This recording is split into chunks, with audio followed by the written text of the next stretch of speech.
మారెళ్ల రవిశాస్త్రి గారి జ్యోతిష్యం కొరకు సంప్రదించవలసిన నంబర్. శ్వాసతో సాధన, శ్వాసల్లో సాధన. ఎట్లయితే ఏకం సత్తు విప్రా బహుదా వదంతి అంటారు. ఉన్న సత్యం ఒకటి, పరబ్రహ్మం ఒకటి. పరమాత్మ ఇలా ఉంటాడు అని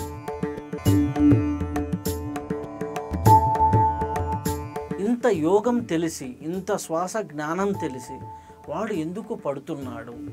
అది ఊర్ధ్వగతిన శ్వాస వెళ్తున్నప్పుడు అధోగతి పాలు ఎందుకు అవుతున్నాడు? ఒకటంటారు, మన ఏవా కారణం బంధమోక్షుడు. ఈ మనసు విషయవాంఛల వైపుకు పోతాంది అని తెలిసి విచక్షణ కలిగిన వాడు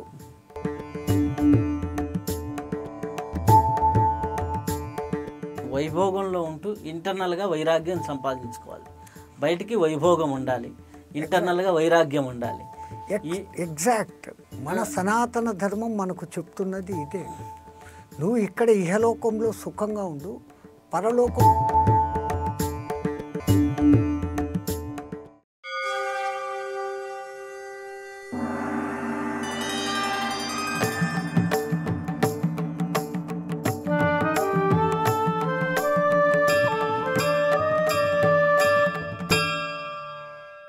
ఓం శ్రీ గురుభ్యో నమః. నిర్వీ టీవీ ప్రేక్షకులందరికీ నమస్కారం. మనం ఎందరో మహానుభావులతో సజ్జన సాంగత్యం చేస్తూ ఉంటాం. ఈరోజు మరొక్కసారి మన అదృష్టం సంత్ సదానందగిరి బాబా గారు. వారు గురుస్థానం రుద్రప్రయాగ అయిన తెలుగు ప్రాంతంలో, తెలుగు రాష్ట్రాల్లో, కన్నడ రాష్ట్రాల్లో ఎంతో సంచరిస్తున్నటువంటి మహాయోగి. ఇప్పుడున్న కాలమాల పరిస్థితులకి యోగత్వాన్ని అందరికీ అర్థమయ్యే రీతిలో ఎన్నో ఉపన్యాసాలు, ఎన్నో కార్యక్రమాల్లో వాళ్ళు పాల్గొంటున్నారు. అటువంటి మహాయోగితో మరొక్కసారి సజ్జన సాంగత్యం చేసే భాగ్యం మనకు కలిగింది. నమస్కారం గురుగారు. జయ శ్రీమన్నారాయణ. శ్వాసకి యోగానికి ఉన్న సంబంధం ఏంటి? గం గణపతయే నమః, ఐం సరస్వత్యే నమః, శ్రీ గురుభ్యో నమః. మా గురుదేవులైన మహంత్ హిమాలయ గిరిజీ మహారాజ్ వారి పాదపద్మంలోను మనసులో స్మరించుకొని నిర్వీ ప్రేక్షక మహాశయులందరికీ శుభాశీస్సులను తెలియచేస్తూ, శ్వాసకు యోగానికి, యోగము అంటేనే కలయిక. నిరాకారుడైన ఆ పరబ్రహ్మ తాను అనేకం కావాలనుకున్నప్పుడు ఈ చరాచర సృష్టి ఒక్కసారిగా ఏర్పడింది. ఈ 84 లక్షల జీవరాశిలో మేరుదండము నిటారుగా ఉన్నటువంటి ఒక్క జీవుడు మాత్రమే ఉత్కృష్టుడు అనబడుతున్నాడు. మిగతా ఏ జీవరాశికైనా కానీ తిరియగ్ యోనులు అంటారు. ఆకాశానికి భూమికి మధ్యలో సమాంతరంగా వాటి వెన్నుపూస ఉంటుంది. తత్కారణంగా వాళ్ళ బ్రహ్మరంధ్రం కూడా సూటిగా కిందికే ఉంటుంది తప్ప ఊర్ధ్వగతిలో ఉండదు. వాళ్ళలో షట్చక్రాలు ఉంటాయి, జీవితాల్లో మేరుదండంలో అన్నీ ఉంటాయి. కానీ వాళ్ళు యోగ్యులు కాదు. మనం 2 కాళ్ళ జీవులు యోగ్యులు. యోగం అంటే కలయిక అన్నట్లే ఇప్పుడు ఈ జీవుడు భూమి మీద ఈ ఉపాధి లోపల నివసించేదానికి ఈ వాయు సంయోగం జరిగినప్పుడే జీవుడు మనుగడ సాధిస్తాడు. తల్లి గర్భంలో ఉన్నంత కాలము వాయువు పీల్చేదానికి లేదు. మాయా జలంలో ఉంటాడు. శీర్ష దర్శనం అయిన ఒక వెంటనే మొదటిసారి లోపలికి వాయువుని తీసుకుంటాడు. వాడు వాయువుని తీసుకుంటే అందరూ ఆనందిస్తారు. చుట్టూ ఉన్నవాళ్ళు క్యారమని ఏడుస్తాడు. ఆడు పోయేటప్పుడు వీడు ఏడుస్తాడు, అందరినీ నవ్విస్తాడు. వీడు చనిపోయినాక అందరూ ఏడుస్తారు.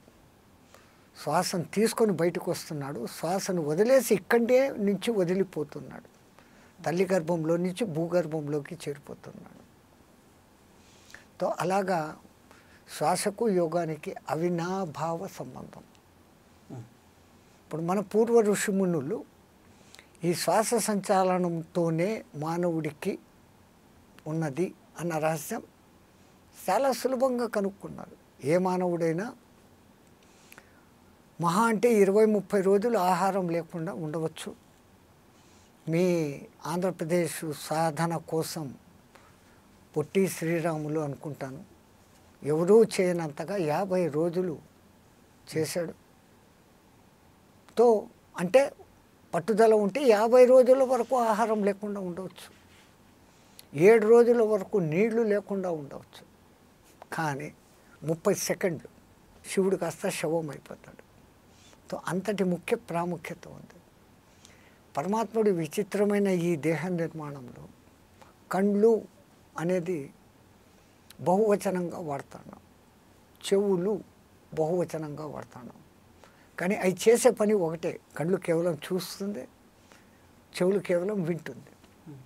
ముక్కు అన్న దాన్ని ఏకవచనంలో పిలుస్తున్నాం, అది చేసే పని 2 చేస్తుంది. వాసన చూడటం, వాయువు పీల్చడం. వాసన చూడలేకపోయిన మనిషి కూడా వాయువును పీల్చకపోతే ఉండలేడు, వదలకపోతే ఉండలేడు. పీల్చాలి, పీల్చింది అలాగే పెట్టలేడు, పెట్టింది వదలాలి. ఇంకా నోరు, అది 2 పనులు చేస్తుంది. నోరు అని ఏకవచనంతో పిలుస్తున్నాం. పనులు 2, రుచులు చూస్తుంది, మాటలు ఆడుతుంది. ఏ మానవుడైనా ఏ పొద్దున్న అద్దంలో తన ముఖం చూసుకుంటుంటాడో తనకి ముక్కుకు 2 రంధ్రాలు ఎందుకున్నాయి అన్నది ఏ మానవుడు సామాన్యంగా ఆలోచించాడు, యోగి ఆలోచిస్తాడు. మానవునికి 98.4 సెంటీగ్రేడ్ అనేది ఒక టెంపరేచర్, నార్మల్ టెంపరేచర్. ఎక్కువైనా కానీ జై శ్రీరామ్ అయిపోతాడు, తక్కువైనా కానీ జై శ్రీరామ్ అవుతాడు.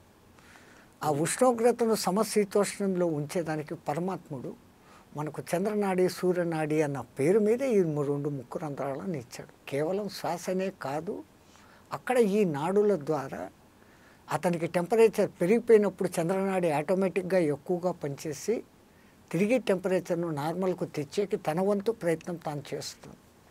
అలాగే టెంపరేచర్ తగ్గిపోయినప్పుడు సూర్యనాడి పనిచేసి దాన్ని తిరిగి సమాన స్థాయికి తీసుకొని వస్తుంది. ఆ పరమాత్ముడు చేసిన అద్భుత నిర్మాణంలో ఇటువంటి రహస్యం ఉంది.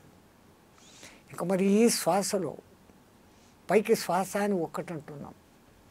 సంగీతంలో స్వరాలలో ఉన్న మార్పుల్లాగా సంస్కృతం చదివేటప్పుడు త్వరితము ప్లుతము అనేటువంటివి ఎలాగుంటాయో, దీర్ఘస్వరము, హర్స్వము, దీర్ఘము, ప్లుతము అని ఎలాగుంటాయో ఈ శ్వాసలో కూడా హర్స్వశ్వాస, దీర్ఘశ్వాస, సమశ్వాస, ప్లుతశ్వాస, బంధన శ్వాస అంటే కుంభకం అని అంటున్నాం. ఈ కుంభకం మళ్ళీ 2 రకాలు, అంత కుంభకము, బాహ్య కుంభకము. ఆ 4 శ్వాసలు ఏదైతే మీరు చెప్పారు, 5 శ్వాసలు, వాటి గురించి ఎలా అనేది ఒకసారి చెప్తాను. అంటే మా కుండలిని సాధనలో ఒకప్పుడు మీకు చెప్పే ఉన్నాను. కుండలిని సాధన చేసేవాడు ఈ పూరక కుంభక రేచకాలను మొదలు పెట్టేదానికి ముందు తన బాడీని, తన లోపల ఉన్నటువంటి ఆ ఊపిరితిత్తులను, లంగ్స్, వాటిని పూర్తి శక్తివంతం చేసేదానికి ఆ లంగ్స్లో ఉన్న కల్మషాలు, పేర్కొన్న కల్మషాలు, ఇప్పుడు ప్రస్తుతం ఉన్న వాతావరణం అంతా కూడా పొల్యూటెడ్. ఆ పొల్యూటెడ్ కారణంగా మనకు తెలియకుండా ఊపిరితిత్తుల లోపల ఈ మైక్రాన్స్ లెవెల్లో పొరలు ఏర్పడతాయి. పరమాత్ముడు దానికి ఒక మార్గం చెప్పి శుద్ధీకరణ ఇచ్చాడు. ఆ శుద్ధీకరణ స్థితిని దాటి మనకు అది పేర్కొంటూ వస్తుంది. దాంట్లో ఈ వేగిని అని చేయటం మూలంగా ప్లుతం, అది చేయటం మూలంగా ఆ లంగ్స్ అంతా శుద్ధమవుతాయి, శ్వాస నాళాలు శుద్ధమవుతాయి. లంగ్స్ యొక్క కెపాసిటీ పూర్వం కన్నా ఎక్కువ పెరిగి ఎక్కువ గాలి పీల్చుకోవటం అనే సౌలభ్యం దొరుకుతుంది. ఎంత ఎక్కువ గాలి పీల్చుకుంటామో రక్త శుద్ధీకరణ, నాడీ శుద్ధీకరణ జరుగుతుంది. మన సనాతన ధర్మంలో యోగ శాస్త్రంలో నరాలు అందరికీ కనపడతాయి, నాడులు అందరికీ కనిపించవు. యోగులకు ఆ కనెక్టివిటీ ఉన్న వాళ్ళకు కనపడతాయి. అవి షట్చక్రాలతో అనుసంధానం ఉంటాయి. ఈ షట్చక్రాలు లోపల ఉన్న బాడీలోని మెటబాలిజానికి సంబంధించిన ఇంటర్నల్ అవయవాలను యాక్టివేట్ చేస్తుంది. ఈ శ్వాస ఎంత బాగుండి నాడులలో ప్రసారం జరిగితే ఆ చక్రాలు అంత బాగా యాక్టివేట్ అయ్యి ఆ చక్రాల ద్వారా ఏ చక్రం ఏ లోపలి అంగాలను నియంత్రిస్తుందో అవి సక్రమంగా జరిగి మనిషి సంపూర్ణ ఆరోగ్యవంతుడుగా ఉంటాడు. వీటన్నిటికీ మూల కారణము శ్వాస యోగము అని చెప్పి అనుకుంటున్నాము. ఆ రెండు వేరు కాదు. శ్వాస ఉంటేనే వీడు యోగం చేయగలుగుతాడు. యోగం చేయాలంటే ఈ శ్వాస యొక్క ప్రాముఖ్యతను తెలుసుకొని ఉండాలి. అయితే స్వామి, ఇప్పుడు మామూలుగా శ్వాసతో సాధన, శ్వాస లోపలికి వెళ్ళడం సాధన అంటుంటారు. చాలామంది లోపలికి వెళ్ళాలి శ్వాసను పట్టుకొని అంటూ ఉంటారు. కొంతమంది ఏమో ఆ శ్వాసనితో కొంత ప్రాక్టీస్ చేసి ఆత్మస్థితికి వెళ్తావు అంటారు. శ్వాసతో సాధన, శ్వాసలో సాధన, ఇది అంటే సింపుల్గా వినడానికి బాగానే ఉంటుంది, కానీ దాన్ని అర్థం చేసుకోవాలంటే చాలా గహరా అర్థం ఉంది, చాలా లోతైన అర్థం. ఎట్లయితే ఏకం సత్ విప్ర బహుధా వదంతి అంటారు. ఉన్న సత్యం ఒకటి, పరబ్రహ్మం ఒకటి. పరమాత్మ ఇలా ఉంటాడు అని నిశ్చయం చేసేదానికి 108 ఉపనిషత్తుల్లో ప్రతిపాదనలు ఉన్నాయి. వాయు బ్రహ్మ, జలం బ్రహ్మ, అన్నం బ్రహ్మ. ఈ స్థాయిలు దాటుకొని మనోబ్రహ్మను దాటి ఆనందమే బ్రహ్మం అన్న స్థాయికి సాధనలో పోతారు. అట్లా మీరు అడిగిన దానికి ఇప్పుడు శ్వాసలో యోగమా, శ్వాసతో యోగమా? శ్వాసను ఎంత లోపలికి తీసుకొని మూలాధారం వరకు పంపడము అంటే అప్పుడు అది ఇంటర్నల్గా శ్వాస లోపలికి మీ ప్రయాణం చేయడం, శ్వాస ద్వారా మీలోకి మీరు ప్రయాణం చేయడం, అది శ్వాసతో ప్రయాణం. ఇంకా రెండవది శ్వాసలోకి ప్రయాణం. శ్వాసలోకి ప్రయాణం. ఈ మధ్య పిరమిడ్ సొసైటీ అనే మహానుభావుడు పత్రిజీ గారు శ్వాస మీద ధ్యాస అనే ఒక టెక్నిక్ పెట్టి యోగాభ్యాసాన్ని అత్యంత సరళం చేశారు. ఆయన చెప్పిన టెక్నిక్ను నిజంగా పట్టుకుంటే శ్వాస లోపలికి మన మనస్సును ప్రవేశపెట్టగలిగినప్పుడు మనస్సు నిశ్చలమవుతుంది. మనోనిశ్చల కోసమే మన పూర్వీకులు ఎంతెంతో తపనలు, తపస్సులు, యోగాలు ఇన్ని చేస్తున్నారు. హఠయోగము, కుండలిని యోగం, క్రియాయోగం, ఇన్ని రకాల యోగాలు. ఎన్ని రకాల యోగాలైనా కానీ కలయిక అన్న పేరు మటుకు అక్కడ ఉంది. జీవ పరబ్రహ్మ సమైక్యత. దాన్ని సాధించేదానికి చేసే యోగంలో ఆయన చెప్పింది, నువ్వు ఎప్పుడైతే ఈ శ్వాసను గమనిస్తావో శ్వాసల సంఖ్య నీకు తగ్గుతుంది. శ్వాస ఎక్కడెక్కడికి పోతుందో కూడా నువ్వు గమనించగలవు. అంటే ఈ మనసుకు ఆ ఉద్యోగం ఇచ్చాం, డ్యూటీ.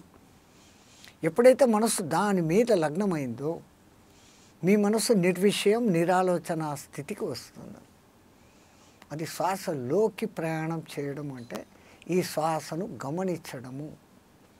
అదే దాన్ని ధ్యానము అన్నాడు. మనకు తెలుగులో అంటే అది ధ్యాస అన్న పదం అవుతుంది. ఆ ధ్యాసను నిజంగా అక్కడ పెట్టినప్పుడు మనస్సుతో, మనసును కట్టేయడము, బంధించడము కాదు. మనసు లేకుండా మనం ఏమీ చేయలేము. అసలు ఆత్మ కూడా మనసు ద్వారా చూస్తోంది, వింటోంది, అనుభవిస్తోంది, అనుభవాలు పొంది ఇంకా పూర్వం కన్నా ఉన్నత స్థితికి, కలిసిపోయే స్థితికి నేను చేరుకునే మార్గాల కోసం అన్వేషిస్తూ మనస్సును వాడుకుంటుంది. అట్టి అంతటి గొప్పది, అంత చంచలమైనది. దాన్ని పట్టే ఈ సులభమైన టెక్నిక్ శ్వాస లోపలికి ప్రయాణం చేయటం. శ్వాసను గమనిస్తూ ఆ శ్వాస ఎక్కడెక్కడికి పోతుంది, ఎంత లోతుకు పోతుంది అని గమనించడం. అది శ్వాసలో ప్రయాణం. శ్వాసతో యోగము అంటే ఈ శ్వాసను పూరక కుంభక రేచకాలు చేయటం. అప్పుడు ఈ ప్లుతము, హర్షము, దీర్ఘము అన్నటువంటి స్థితిగతులతో ముందు సాధన చేసి ఆ ఊపిరితిత్తుల కెపాసిటీని, కుంభించే కెపాసిటీని పెంచుకున్నప్పుడు యోగులు ఆ యోగ స్థితిని పొందుతారు. యోగ స్థితిని పొందడము అంటే స్వాత్మ దర్శనం. అది ఒక్కసారి జరిగినప్పుడు మరణం అంటే భయం అనేది ఉండదు. విజ్ఞాన భైరవ తంత్రంలో మనకి ఎన్నో పద్ధతులు ఉన్నాయి. పరమాత్మ, ఆ యొక్క పరమశివుడు 112 పద్ధతులు చెప్పిన, పార్వతీమాతకి చెప్పిన వాటిల్లో శ్వాసతో చెప్పిన పద్ధతులే ఇంత ప్రాముఖ్యత చెందడానికి కారణం ఏంటి?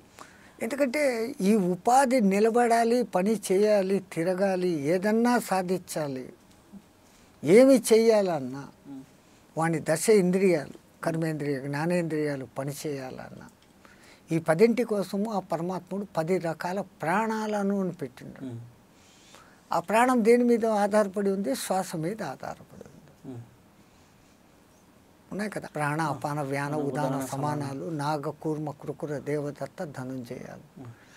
అవి ఈ ఉపాంగాలు, ఉపవాయువులు ఈ కన్నురెప్పల ఆర్పడము, త్రేణుపులు, ఎక్కుళ్ళు, ఆవలింతలు లాంటికి పనిచేస్తారు. బయటికి ఇంత కనపడుతున్నా ఎన్ని ఆర్గాన్స్ కదిలితే ఆ కదలికలు వస్తాయి. ఆ కదలికకు శక్తి. అసలు జీవుడు ఎంత విచిత్రం అంటే అతని శరీరం అంతా కణ నిర్మితం. కణాద మహర్షి చెప్పిన దాన్ని ఈ కాలంలో మేము కనుక్కున్నాం కణం అంటారు. కణాద మహర్షి ఎప్పుడో కణం ఎలా ఉంటుంది, అణువు ఎలా ఉంటుందన్న విషయాలు ఆయన చెప్పాడు. ఏ పదార్థమైన ప్రపంచంలోది పరమాత్ముని సృష్టి అంతా అణు నిర్మితము అని చెప్పాడు ఆయన. కొన్ని కోట్ల కోట్ల కోట్ల కోట్ల కణాలు మనలో ఉన్నాయి. దాదాపు 1.5 కిలో మెదడులో 10,000 కోట్ల న్యూరాన్స్ ఉంటాయి. 1.5 కిలోలు అక్కడే ఉంటే 70 ఏళ్ళ ఒక మనిషిలో మిగతా 70 కిలోలకు ఎన్ని కోట్ల కోట్ల కణాలు ఉంటాయి. ప్రతి కణము ఒక జీవే కదా. అది శ్వాసిస్తోంది, దానికి లైఫ్ స్పాన్ ఉంది. ఎముకలోని బోన్ మారో మూలుగా అనే చోట ఎర్ర రక్త కణాలు, తెల్ల రక్త కణాలు తయారై ఎముకల్లో నుంచి బయటకు వచ్చి మళ్ళీ రక్తంలో కలుస్తున్నాయి. చచ్చేటివి చస్తుంటే ప్రొడక్టివిటీ అవుతుంది. దీని బ్యాలెన్సింగ్ అంతా మెడుల్లో ఆమ్లగడ్డ చూసుకుంటూ ఉంటుంది. ఎంత విచిత్రము! ఇన్ని కోట్ల జీవులు కలిపి ఒక టోటల్గా చేతులు ఇక్కడనే ఉండాలి, భుజాలు ఇక్కడనే ఉండాలి, కాళ్ళు ఇక్కడనే ఉండాలి, తలపైనే ఉండాలి. ఎంత అక్యురేట్ పరబ్రహ్మ సృష్టి. మరి వీటన్నిటికీ కావలసిన ఆక్సిజన్ అని చెప్పబడే పదార్థం ఈ శ్వాస ద్వారానే జరుగుతుంది. చెవుల ద్వారా జరగదు, కళ్ళతో నవరంధ్రాలు ఉన్నప్పటికీ ఇక్కడి నుంచి మాత్రమే జరుగుతుంది. ఈ 2 రంధ్రాలు అంత ప్రాముఖ్యం. అందుకని మొదట్లోనే చెప్పాను, 30 సెకండ్లు సాధారణ మానవుడు మూసేసుకుంటే జై శ్రీరామ్ అయిపోతాడు. మనుగడకు అంత సృష్టిలోని ప్రతి జీవి మనుగడకు ప్రాణి ఉంది అంటే ఆ ప్రాణికి ప్రాణం పోస్తున్నది వాయువు. ఇప్పుడు బాబాగారు హఠయోగ ప్రక్రియలు ఎన్నో ఉన్నాయి, అలాగే ఎంతోమంది ఎన్నో ధ్యాన ప్రక్రియలు ఉన్నాయి. ఈ శ్వాస ప్రక్రియతో ఉన్న ధ్యానానికి ఈరోజు కాలమాన పరిస్థితుల్లో ఇప్పుడు పిరమిడ్ ధ్యానం కావచ్చు, సుషుమ్నా క్రియ కావచ్చు, క్రియాయోగం కావచ్చు, వీటికి బాగా ఆదరణ అనేది వస్తూ ఉంది. ఇప్పుడు హఠయోగంలో ద్వారా చేసే యోగాలు ఉన్నాయి, లేకపోతే కొన్ని పద్ధతుల ద్వారా చేసే ఉన్నాయి. ఇట్లాంటి వాటికంటే వీటికి ఎందుకు అంత సులభమనే, లేకపోతే అందరూ ఆచరించవచ్చనే, లేకపోతే ఈ కాలమాన పరిస్థితులకి ఇది అనుకూలమనే? ఒక విధంగా చెప్పాలంటే కాలమాన పరిస్థితి. ఒకప్పుడు మానవుడు దారుఢ్యంగా ఉండేవాడు. ఇప్పుడు హఠయోగంలో యోగ ముద్రలు పెట్టాల్సి వస్తుంది. చేతులతో ముద్రలు పెట్టాలి, సంపూర్ణ శరీరంతో ఆసనాలు వేయాలి. ఈ కాలంలో ఎంతమంది 30 ఏళ్ళకే మోకాళ్ళ నొప్పులు అంటున్నారు, గ్యాస్ ట్రబుల్ అంటున్నారు. అసలు కింద కూర్చొని పద్మాసనంలో కూర్చునే వాళ్ళు కరువు అయినారు. హఠయోగం క్రియాయోగంలో వస్తే అది నాలుకను లోపలికి పంపించాల. ఖేచరీ ముద్ర ప్రాప్తమున్నవాడికి ఖేచరీ ముద్ర సహజంగా ఏర్పడిన వాడు నిజంగా యోగి అవుతాడు. కానీ ఈ హఠయోగం నేర్చుకోవాలా, ఈ ఖేచరీ ముద్ర పెట్టాలా అని నాలుకను సాగదీసుకోవటము, కొంతమంది కింద వైపు ఈ లోపల ఉన్న నరాన్ని కట్ చేసుకొని రోజుకింత అని ఇట్ల పీకి ఏళ్లతో లోపలికి తోసి దేహానికి అంత హింస. ఈ దేహో దేవాలయం, ఈ దేవాలయంలో ఆ జీవుడు అనేవాడు జీవో దేవో సనాతన అంటాడు. ఈ దేహానికి అంత హింస అవసరమా? నిజమే, చేస్తే ఉత్తమమైన ఫలితాలు. ఖేచరీ ముద్ర వేసగలిగిన, సక్రమంగా వేయగలిగితే, అమృత బిందువు పానం వానికి దొరికితే నెలల తపడి ఆహారము నిద్ర లేకుండా ఉండొచ్చు. విశ్వామిత్రుడు రామచంద్రుల వారికి చెప్పిన విద్యలు ఉన్నాయి కదా, బల అతి బల, ఆ 2 ఇతనికి సిద్ధిస్తాయి. తద్వారా తను ఇంకా యోగం బాగా చేయగలడు, ధ్యానంలో కూర్చొని సమాధి స్థితిలోకి పోగలడు. తన సంకల్పంతో నిర్వికల్ప సమాధి, సవికల్ప సమాధి రెండిట్లో కూడా తాను ప్రావీణ్యం సంపాదించవచ్చు. అది జరిగినప్పుడు యక్ష కిన్నర కింపురుషులు లాంటి వాళ్ళతో అనుసంధానమవుతాం. మొదట్లో ఇంకా పోను పోను స్టేజులు పెరుగుతాయి. ఎట్లాగైతే ఆనందం గురించి అంతస్తులు చెప్తారు కదా, ఒక మనుష్యానందం ఇంత, గంధర్వానందం ఇంత, దైవానందం, బ్రహ్మానందం. ఒక మంచి ఆరోగ్యకరమైన మానవుడు 30 ఏళ్ళ మంచి వయస్సులో ఉండి అనుకూలమైన అందమైన భార్య, మాట వినే కొడుకులు, ధనాగారం నిండుగా, ధాన్యాగారం నిండుగా, చెప్పిన మాట వినే సేవకులు, కావలసినంత భూమి అన్నీ ఉన్నవాడు పొందే ఆనందం మానవ ఆనందం. ఇన్ని ఉండి దీనికి నూరింతలు మానవ గంధర్వ ఆనందం, దానికి నూరింతలు గంధర్వ ఆనందం, దానికి నూరింతలు దేవత ఆనందం, దానికి నూరింతలు ఇంద్ర ఆనందం, దానికి నూరింతలు బృహస్పతి ఆనందం, బృహస్పతి ఆనందానికి 1000 ఇంతలు బ్రహ్మానందం. దీన్ని బట్టి ఈ క్యాలిక్యులేషన్తో ఆ బ్రహ్మానంద స్థితి ఎంతది అనేది తెలుసుకోవచ్చు. అది మళ్ళీ ఎక్కడో ఉందా? ఆనందమయ కోశమని మన దేవుని మన చుట్టూ మనల్ని ఆవరించుకుని ఉంది. 5వ పెద్ద పొర.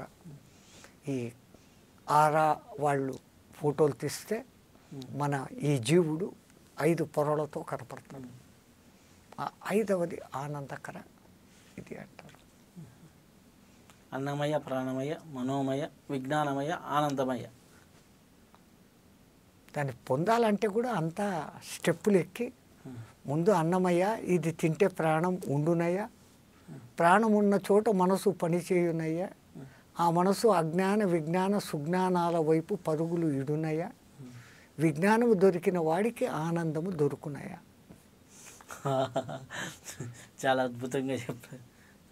అద్భుతం ఉన్నమాటే అది. స్వామి, శ్వాస, ధ్యానం, యోగం ఇవన్నీ ఉన్నాయి. ఇవన్నీ ఉన్నా మనస్సు సుఖము, ఆరాటము, హర్షడ్వర్గాల వైపు వెళ్తుంది. ఈ శ్వాసని ఇటు మళ్ళిస్తే మనస్సు మోక్షం వైపు తీసుకెళ్తుంది. ఈ శ్వాసని ఇటు మళ్ళిస్తే బంధము, సుఖము వీటి వైపు వెళ్తుంది. అసలుకి యోగ సాధనలో వాడు వెళ్తున్నప్పుడు ఈ హరిషడ్వర్గాల్ని జయించాలి అంటే హరిషడ్వర్గాల్లో పడకుండా, ఎందుకంటే నేను చాలామందిని చూస్తున్నా, మంచి మంచి సాధకులు కూడా ఒక 10 ఏళ్ళు 15 ఏళ్ళు సాధన చేసిన వాళ్ళు కూడా మోహంలోనూ పడుతూ ఉన్నారు.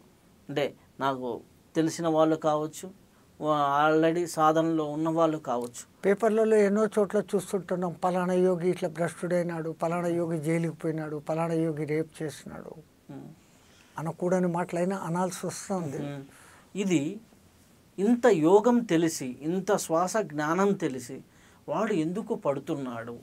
అది ఊర్ధ్వగతిన శ్వాస వెళ్తున్నప్పుడు అధోగతి పాలు ఎందుకు అవుతున్నాడు? వా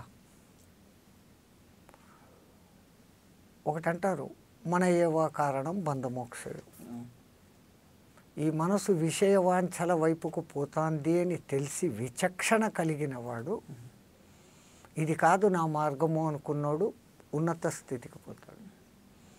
అనుభవించేదానికే నేను ఇక్కడ పుట్టినాను అంటే మీ తెలుగులో అంటారు కదా, తినేదానికి బతకడం, బతికేదానికి తినడం. ఈ మనసును అటు తిప్పొచ్చు, ఇటు తిప్పొచ్చు, విచక్షణ పనిచేస్తుంది. ఇంత ప్రతి యోగంలో కూడా ఈ మనస్సు అనేది ముందు వస్తుంది.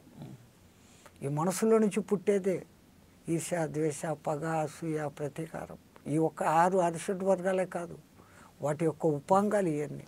అరిషడ్వర్గాలలో కూడా 3 ముఖ్యమైనటువంటి: కామ, క్రోధ, లోభాలు.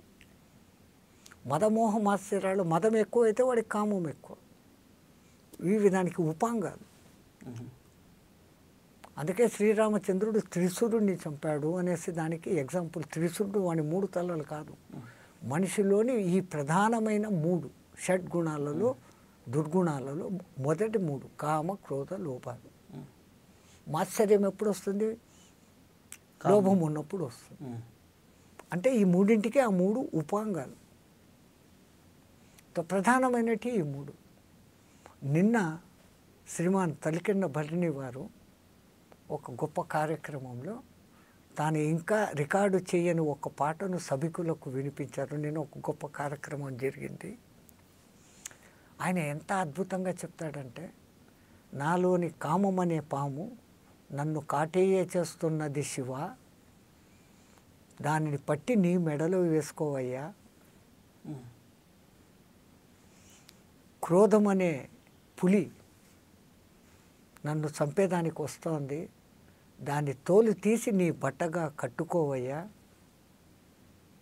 మదము అనే జలము నన్ను కిందికి లాగుతోంది, గంగను ఒడిసి పట్టుకున్నట్లు నీ తల మీద దాన్ని తీసి పెట్టుకుని నన్ను కాపాడమయ్యా అనే అర్థం వచ్చేటట్టు నేను ఇది చెప్పాను. ఆయన పాటను యాజ్ ఇట్ ఈస్గా నేను పాడలేను. ఆ మహానుభావుడు శివుడి మీద ఎంతెంత రాశాడో ఈరోజు అది విన్నాక ఆయనకు అది శివకటాక్షం అట్లా ఉండబట్టి ఆ మాటలు అట్లా వస్తాయేమో. ఎంత అద్భుతంగా ఆయన కంపేర్ చేసి చెప్పినాడు. కామం అనే పాము, క్రోధం అనే పులి, లోభం అనే ఊబి, నీటి ఊబి. నీళ్ళలో పడిన మనిషి లోపలికి పోతాడు. ఆ నీళ్లను తలలో నువ్వు గంగను కట్టి పెట్టుకున్నట్టు కట్టి పెట్టుకో. ఆ పులి తోలు తీసేసి నీ ఒళ్ళుకు బట్టగా కట్టుకో. ఆ కోపం అనే పాము నీ మెళ్ళో పెట్టుకో. శివుణ్ణి వర్ణించినట్లు ఉంది కామం అనే పామును. నిన్న అంత పాట ఒకేసారి విన్నాను కాబట్టి అది మాకు అది కంఠపాఠంగా రాలే. ఆయన అంత శ్రావ్యంగా మాకు రాదు ఆ మహానుభావుడు. ఇంత ఈజీగా చెప్పినాడు. మానవుడి దగ్గరనే ఉంది. ఇప్పుడు ఆ పామును పట్టేసుకో అని అంటే నీలో ఉండే కుండలిని నువ్వు పట్టుకో. అది పట్టుకున్నప్పుడు ఆటోమేటిక్గా నీలో ఉండే కామక్రోధ లోభాలు రెడ్యూస్ అయిపోతాయి, పోవు, రెడ్యూస్ అవుతాయి. 90 ఏళ్ళ ముసలోడినైనా కానీ పెళ్లి చేసుకుంటావా తాత అంటే, ఏం రా నన్నంటావే అనడు. నాకు ఈ వయసులో పిల్లని ఊడిస్తాడురా అంటాడు. అంటే ఉంది. 90 ఏళ్ళు వచ్చినా వానికి అది ఉంది. అణికే విషయానికే దాన్ని అణుచుకునే విధానం పరమాత్ముడు ఈ దారి ఇచ్చాడు. అసలు ఈ లోకానికి పంపేటప్పుడే ఇంత లోకం రాయిది. పాపము ఉంది, పుణ్యము ఉంది.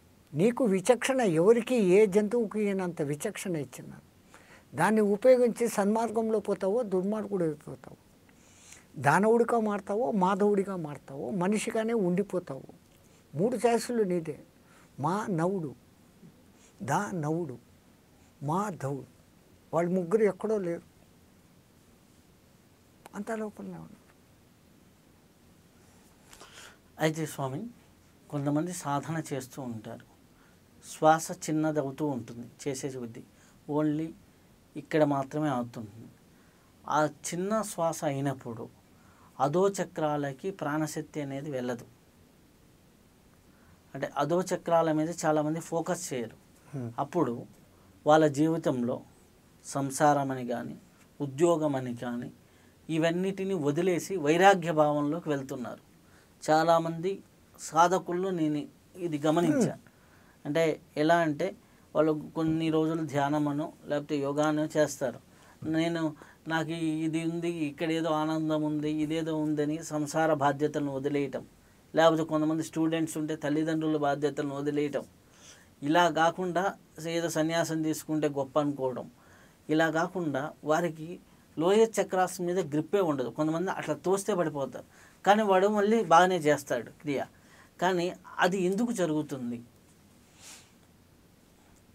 కోట లోపల ఉండి కవచం వేసుకొని యుద్ధం చేయడం వేరు, బయటి ఫీల్డ్లోకి వచ్చి కవచం లేకుండా పోరాడటం వేరు. ఈ యోగ సాధకులకు ఈ శ్వాసను గమనింపులో కొద్దిగా వచ్చే వ్యత్యాసం మూలంగా ఈ అధోచక్రాలకు శక్తి పోదు. అవి అధోచక్రాలు అంటే అల్పమైనవి కాదు, మూలాధారమే మూల ఆధారం.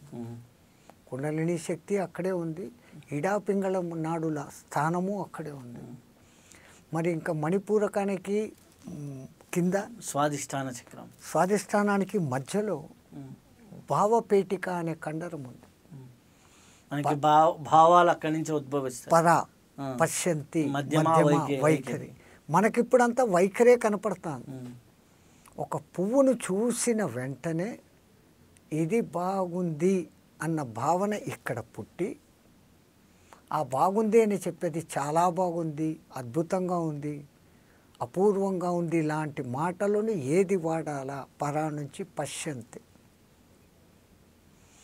ఒక నిర్ణయానికి వచ్చేసి ఇది పలకాల అనుకున్నప్పుడు అది మధ్యమ.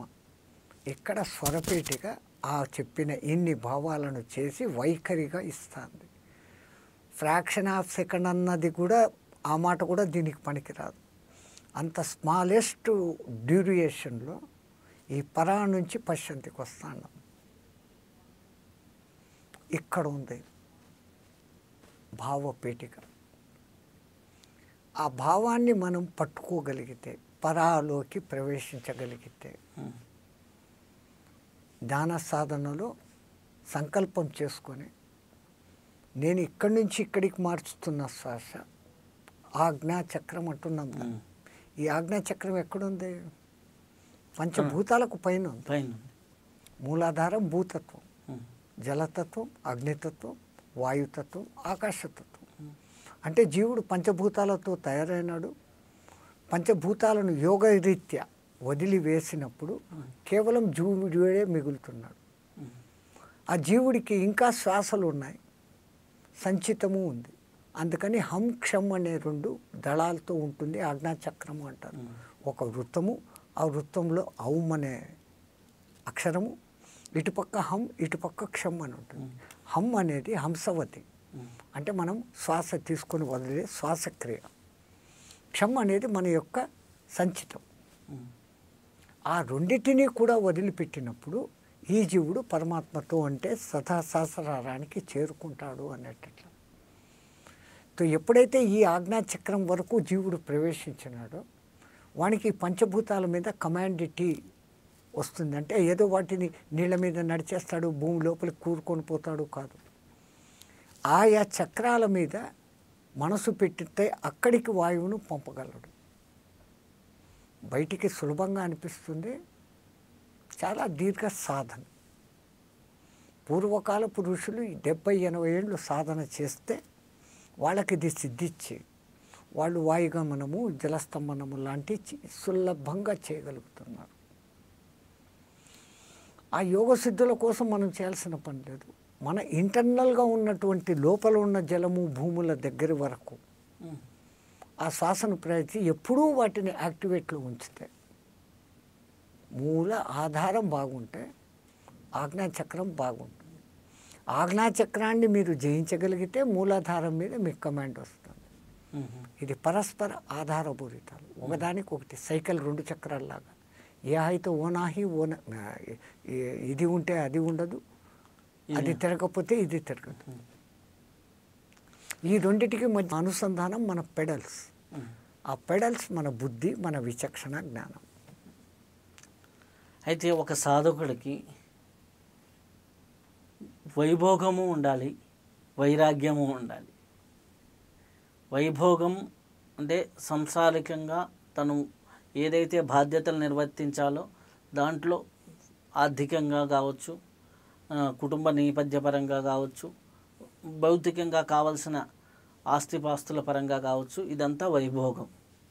వైరాగ్య స్థితి, తను వైభోగంలో ఉంటూ ఇంటర్నల్గా వైరాగ్యం సంపాదించుకోవాలి. బయటికి వైభోగం ఉండాలి, ఇంటర్నల్గా వైరాగ్యం ఉండాలి.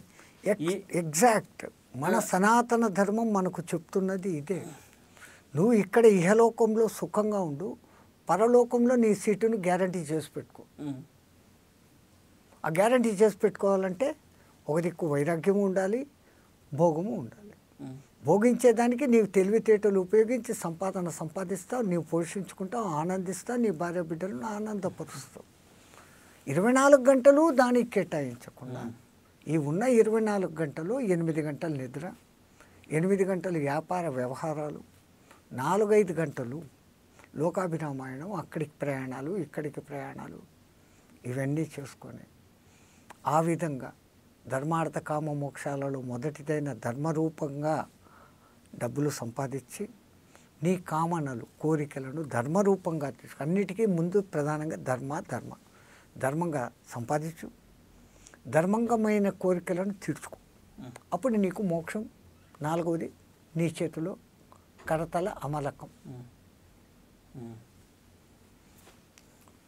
అయితే చాలామంది నేను గమనించింది, ఒక రూపాయికి అచ్చు బొమ్మ ఎలా ఉంటాయో ఉంటే పూర్తి వైభోగంలోనే పడుతున్నారు, పూర్తి వైరాగ్యంలోనే పడుతున్నారు.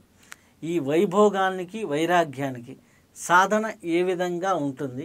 అది ఏకకాలంలో రూపాయి ఇట్లా పడకుండా నిలబడేటట్టు ఎట్లా చేస్తుంది? యోగంలో ఉన్న మాటే అది. యోగంలో ఉన్న మాటే అది. ఎవడైతే యోగ సాధకుడు అవుతాడో, ఇంతకుముందు నేను చెప్పినట్లు తనకున్న ఈ టైంలో ఇంత నా భోగానికి, ఇంత నా మోక్షానికి అనే రెండుగా తాను నిర్ణయించుకొని దీంట్లో దాన్ని కలపక, దాంట్లో దీన్ని కలపక, దానిలో ఉన్నప్పుడు ఆధ్యాసే, దీంట్లో ఉన్నప్పుడు దీత్యాసలోనే ఉంటే దీంట్లోనూ నిష్ణాతుడు కాగలడు, దాంట్లోనూ నిష్ణాతుడు కాగలడు. కానీ ఇప్పుడు మీరు అన్నట్లుగా ఇప్పుడున్న ప్రపంచంలో ఇప్పుడు ఈ దొరుకుతున్న భౌతికానందమే ఆనందం అనుకున్న స్థితిలో ఉన్నారు. వేదం ఎక్కడ కూడా రెండు రకాల విరుద్ధ మాటలు చెప్తుంది. నాకు అనుకూలమైన దాన్ని వేదం ఈ మాట చెప్పింది అని నేను సమర్థించుకుంటాను నా సమర్థన కోసం. ఇంకోటి ఇంకో మాటను సమర్థించుకుంటాడు. ఉదాహరణ, ఆలస్యం అమృతం విషం, నిదానమే సర్వప్రధానం. పరస్పర విరుద్ధమా? ఒక చిన్న కథ ఉంది, చెప్పండి. ఎక్కడో ఒక ఊర్లో గొప్ప పండితుడు ఉండేవాడు. ఆయనకేదో కాలం వచ్చింది, కాలం చేశాడు. పండిత పుత్ర పరమసుంట అని వాళ్ళ కొడుకున్నాడు. పెళ్ళైంది, పిల్లలు ఉన్నారు. కానీ తండ్రి అంత పండితుడు కాదు, ఏ జ్ఞానము లేదు. మరి విధవ తల్లిని, తన కొడుకులను, భార్యను పోషించుకోవాలి. తెలివిగా వాడు నాన్న పుస్తకం సంకలో పెట్టుకున్నాడు, జోస్యం పుస్తకం. అట్లా పోతా ఉన్నాడు. ఈరోజు ఎవడు బకరాగాడు దొరుకుతాడు అని బుట్టలో వేసుకొని 4 డబ్బులు తీసుకుంటామని పోతా అంటే ఒక రెడ్డి గారు ఎవరో ఇల్లు కట్టుకుంటున్నాడు, పెద్ద ఇల్లు, పునాదుల దాకా వచ్చింది. ఒక దిక్కు గోడలు లేపుతూ ఉన్నాడు. ఒక కుక్క పునాది మీద దాటుకొని అటు పోయింది. దొరికినాడు బకరా అనుకున్నాడు. తొందరగా రెడ్డి గారు ఏమైందో చూసారా అన్నాడు. ఏమైంది అన్నాడు. అయ్యో కుక్క దూకేసిందండి అన్నాడు. కుక్క అది దూకుండా ఏం చేస్తుంది? అట్లా కాదు, వేదంలో ఏం చెప్పారు చూసారా అని సంకలోంచి పుస్తకం తీసినాడు. ఈయనకి సంస్కృతం రాదు, రెడ్డికి అస్సలు రాదు. కుక్కేణాం రెడ్డిశ్చ పునాదశ్చ దూకేణాం మరి దూకేణాం అతి ఘోర ప్రమాదం ఆవోప్నోత్ని అన్నాడు. ఈ రెడ్డి గారికి సగం అర్థమైంది, సగం అర్థం కాలేదు, భయం పట్టుకునింది. ఏం చేయాలన్నాడు. ఒక మంచి పండితుడికి సంభారాలు కొంచెం దక్షిణ ఇచ్చి ఆయన కొన్ని శాంతి మంత్రాలు చదువుతాడు, అది చదివితే పరిహారం అవుతుంది. అట్లయితే సాయంత్రం రా ఇంటికాడికి ఇస్తానండి. సాయంత్రమా? ఆలస్యం అమృతం విషమయ్యా, ఇప్పటికిప్పుడు ఇవ్వాలన్నాడు. ఆ రెడ్డి ఎవరి దగ్గర పక్కన అడిగి ఈయనకు డబ్బు ఇచ్చాడు. ఇంటికి సంభారాలు అన్నీ తీసుకున్నాడు, కడుపు నిండా తిన్నాడు. విశ్రాంతిగా ఇసనకర్ర తీసుకొని ఇసురుకుంటాడు. ఈ మాటలంతా పక్కన ఇంకొక ఆయన ఇల్లు కడతాన్నాడు. ఆయన ఇవన్నీ చూశాడు. కర్మ కొద్దీ వాణింటికి పునాది మీద నుంచి కూడా కుక్క దూకింది. ఆడు పరిగెత్తుకుంటే ఈయన దగ్గరకు వచ్చాడు. పంతులు గారు ఆయనకు శాంతి చేశారు కదా, నా దగ్గర కూడా రాండి. ఇప్పుడు ఈయన పొట్ట నిండింది, భుక్తాయాసంతో ఉన్నాడు. నాయన అంత తొందర పనికిరాదమ్మా, నిదానమే ప్రధానము అన్నాడు. జబ్ పేట్ జల్తా హై తో ఏక్ బాత్, పొట్ట కాల్తాంది అంటే ఆలస్యం అమృతం విషయం, కడుపు నిండింది అంటే నిదానమే ప్రధానం. ఒక్క మనిషి వేదాన్ని అట్లానూ ఉపయోగిస్తున్నాడు, ఇట్లానూ ఉపయోగిస్తున్నాడు. కానీ వేదం ఎక్కడా తప్పు చెప్పదు, ఇట్లాంటి క్షుద్రానికి వాడమనదు. మీరు ఎవరికైనా ఒకడికి దానం ఇవ్వాలనుకున్నారు, ఆకలితో ఒకడు వచ్చాడు, ఉండు కూర్చో 6 రకాల కూరలతో నీకు వండి పెడతాను అని అంటే అవుతుందా? అక్కడ ఆలస్యం అమృతం విషయం. వాడు వచ్చాడు, ఆ ఉన్న మిగిలిపోయిన అన్నము సాంబార్ ఇస్తే కూడా వానికి తృప్తే. అక్కడ ఆలస్యం అమృతం విషయం. ఎవడో కొట్టాలన్నంత కోపం వచ్చింది, ఎవడో ఏదో అన్నాడు, ఫోన్లో విన్నారు, కొట్టాలన్నంత కోపం వచ్చింది. నిదానమే ప్రధానం అనుకుని అసలు ఈ పని వాడు చేసి ఉంటాడా, నన్ను అని ఉంటాడా అని ఒక్క క్షణం విచక్షణతో ఆలోచిస్తే జరగబోయే మహాయుద్ధం ఆగిపోతుంది. ఎక్కడ దేన్ని వాడుకోవాలనో అక్కడ దాన్ని వాడుకోవాలి.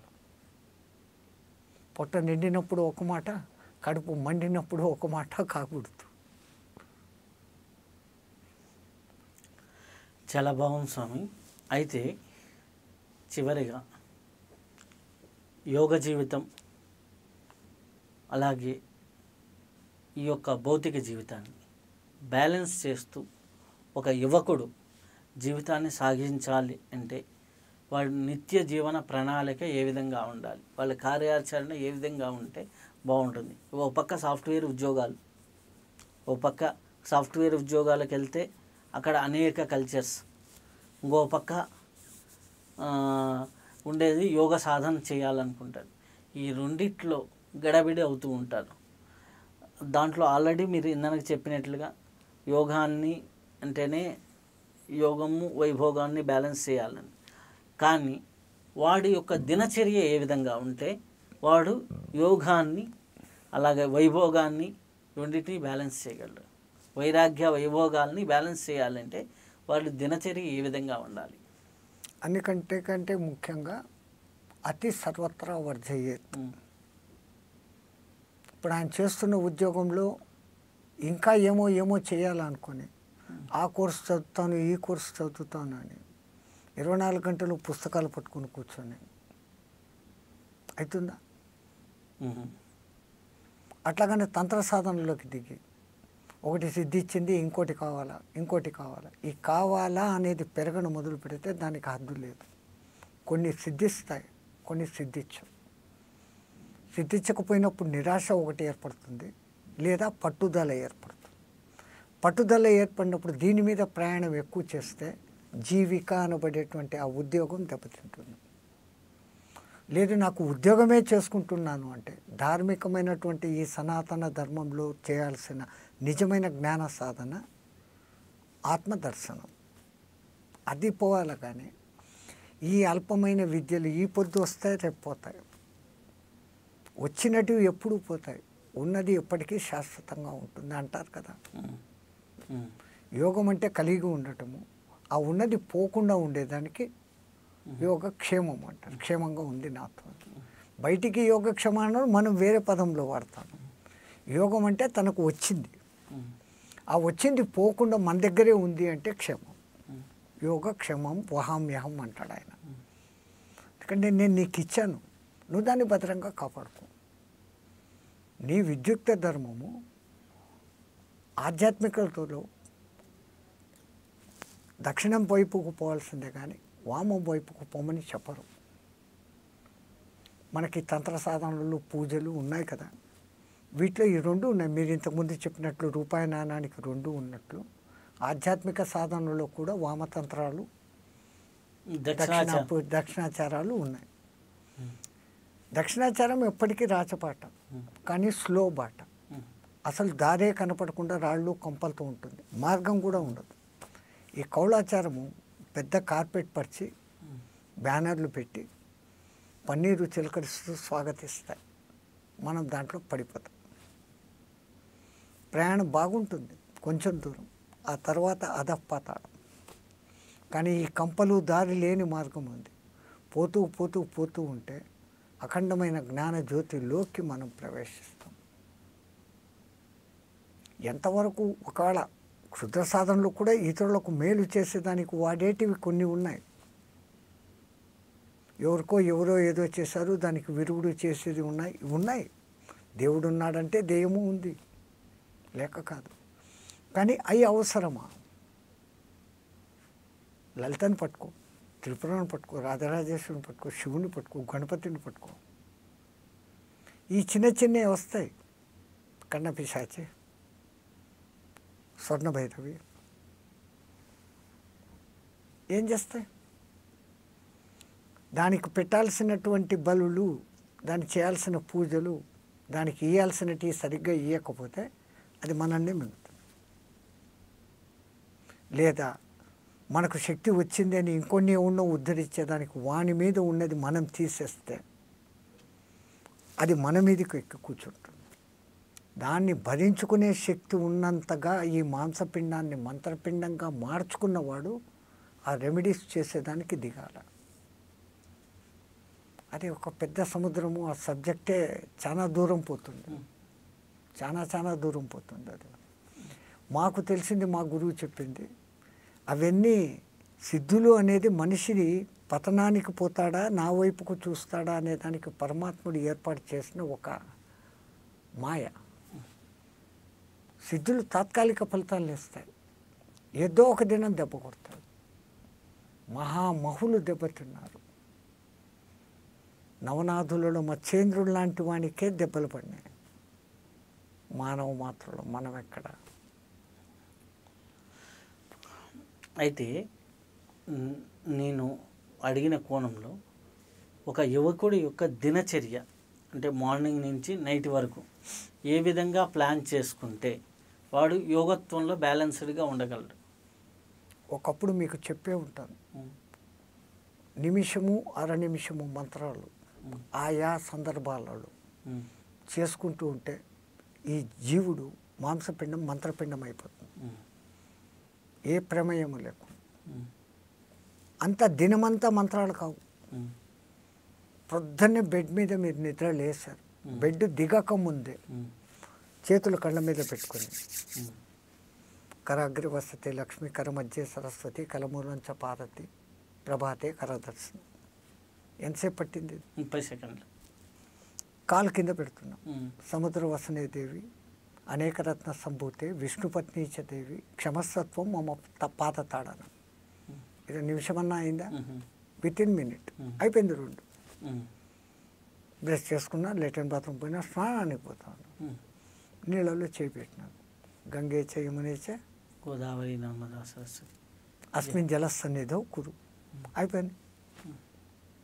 ఇక తింటున్నారు, అక్కడ కొంచెం 3 మంత్రాలు.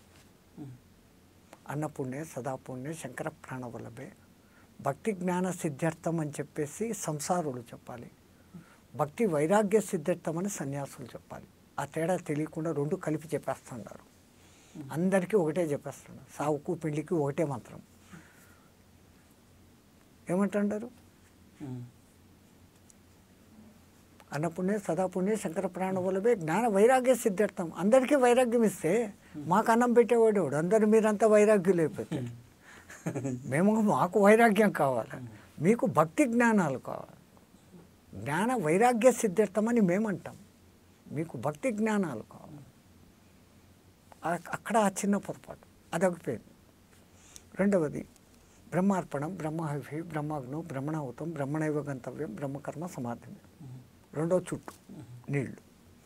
మూడోసారి ఈ 2 మనం చెప్పంగానే మన లోపల ఉన్న వైశ్వానరుడు అహం వైశ్వానరో భూత్వా ప్రాణినా దేహమాశ్రిత ప్రాణాపాన సమాయక్తం పచాన్యన్నం చతుర్విధం.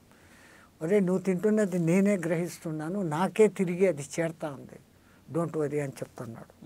ఇక్కడ మట్టుకు ఈ మాత్రం తినేసి బయటికి వెళ్తున్నారు పనికి. ఆపదాపం హర్తారాం దాతారాం సర్వసంపదాం లోకాభిరామం శ్రీరామం భూయో భూయో నమామ్యం. అయిపోయింది. రాత్రి ఇంటికి వచ్చి పండుకుంటారు. పడుకునేటప్పుడు రామం స్కందం హనుమంతం వైనతేయం వృకోదరం శయనకాలే పటే నిత్యం దుస్వప్నం తస్య నశ్యతి. తో మంత్రసే జాగే మంత్రసే సోయే. మంత్రముతో లేస్తున్నారు, లేయంగానే మంత్రపఠనం, పడుకోవడము మంత్రంతో. ఈ దేహము మాంసపిండము క్రమంగా మంత్రపిండమైంది. అతను చేసే యోగ సాధన శీఘ్రంగా ఫలితాలు ఇస్తుంది. ఈ దినమంతా మంత్రాలు లేవే, ఈ దినమంతా నీ తంత్రాలు చేసుకో. ఉద్యోగము తంత్రం, ఈ యంత్రము తంత్రం చేస్తుంది, మంత్రము ఇది చేస్తుంది. ఈ మంత్రానికి అంతా ఎంతసేపు పట్టింది? అర నిమిషం. బస్ A B succeed, O B succeed. చాలా చాలా కృతజ్ఞతలు స్వామీజీ. అద్భుతమైన విషయాల్ని వాసుదేవ అద్భుతంగా మా మాతో గురువు గారి కటాక్షం అంతకుమించి ఇంకోటి లేదు. పలికెడిది భాగవతం అంట, పలికించువాడు రామభద్రుడంట అన్నట్లుగా ఇది నేను పలికిన పలుకు కాదు, మా గురుదేవుడు నా చేత పలికించిన పలుకు. జై శ్రీమన్నారాయణ. చాలా అద్భుతమైనటువంటి విషయాలు మీతో మరొక్కసారి మీతో తెలుసుకున్నందుకు చాలా చాలా కృతజ్ఞతలు. జై శ్రీమన్నారాయణ.